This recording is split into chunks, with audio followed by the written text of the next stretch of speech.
ባለፉት 7 የአረንጓዴ አሻራ መርሃ ግብር የተከናወነባቸው አመታት በርካታ ለውጦች ተመዝግበዋል። በተለይም ደግሞ በፀሐይና በጎርፍ ተጋላጭ ሆነው ለአካባቢው ማህበረሰብም ስጋትና የኑሯቸው ደግሞ ያለመመቸት ምክንያት ሆነው መቆየታቸው ይታወቃል። እነዚህም ቦታዎች እንዲያገግሙና ወደ ነበሩበት የተፈጥሯዊ ውበታቸው እንዲመለሱ ከማድረግ አንጻር በርካታ ውጤቶችን ማስመዝገብ ችሏል።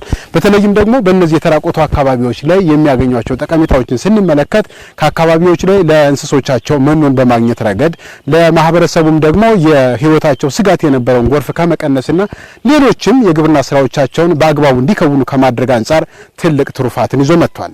ይሄ ከመጣ ወዲህ ሳር ቆንጆ ሳር እየወጣ ነው።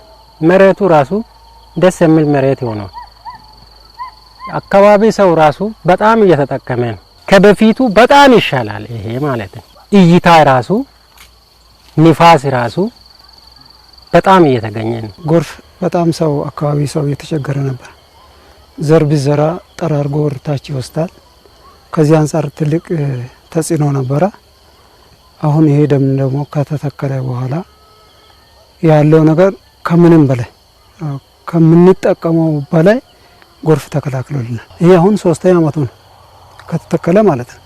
ከ3 አመት በፊት ያለውና አሁን ያለው ለውጥ ግን ሰማይና ምድር ልዩነት አለው። በእርግጥም ከኋላ እንደምትመለከቱት አይነት ጫካ በመፍጠር የአካባቢውን ስነ ምህዳር መጠበቅና የአየር ንብረት ለውጥንም ለመከላከል የተሰራው ስራ በውጤት እንዲገለጥ ያስቻለ መሆኑንም በተለያዩ ቦታዎች ላይ ተዘዋውረን በተመለከትንበት ወቅት መታዘብ ችለናል። ዝግጅቱ በጣም አለን።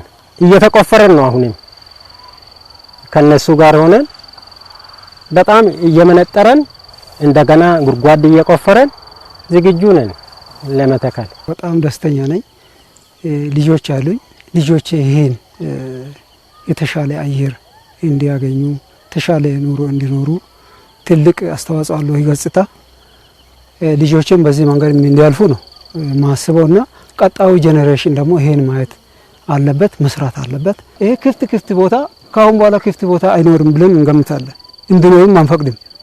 ምክንያቱም ጥቅሙን አይተናል። እነዚህ ሁሉ መልካም ውጤቶች ተደምረው እንደ ሀገር የተጀመረውን በአረንጓዴ አሻራ የማሳካት ርዕይ የአካባቢንም ስነ ምህዳር መጠበቅና ለማህበረሰቡም ደግሞ ኢኮኖሚያዊ ተጠቃሚነትን በማረጋገጥ ረገድ የተያዘውን ጅምር እውን ለማድረግ ፋይዳው የጎላ መሆኑን ማሳየት ይቻላል።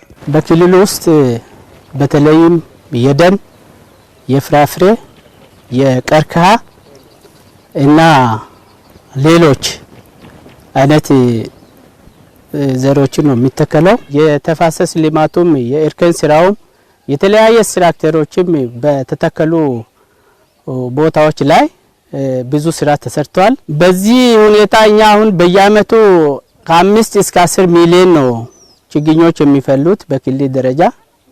በመንግስትም በግልም ይፈላል። በጣም በስፋት አለ የደንም የፍራፍሬም። ይሄ ስራ ሲጀመር ያው እንግዲህ የመጀመሪያው ስራችን ይሄንን የተፈጥሮ ሀብት ስራ እና የተፈጥሮ ሀብት ስራውን ከሰራን በኋላ የተጎዱ መሬቶችን እንዲመለሱ ማድረግ አንዱ አላማ ነበረ። ሌላኛው ምናልባትም እየተከሰተ ያሉ ድርቆችን መከላከል የሚያስችል ስራ መስራት ነበረ። ሁለተኛ የደን ሽፋናችንን መጨመርና የተጎዱ መሬቶችን እንዲያገግሙ ማድረግ ነበር ትልቁ እንትና በየአመቱ የምናያቸው የጎርፍ አደጋዎች አሉ፣ የመሬት መራቆት አለ፣ የምርትና ምርታማነትም የመቀነስ ሁኔታ አለና እነዚህን ነገሮች ከግምት ውስጥ በማስገባት ነው እንግዲህ አረንጓዴ አሻራ ስራ የተጀመረው። ይህን የመሰለው ያለፉት 7 አመታት መልካም ውጤት በበለጠ ውጤት ይገለጽ ዘንዳም 8ኛው የአረንጓዴ አሻራ መርሃ ግብር ሊከናወን ከዋዜማው ላይ ደርሰናል።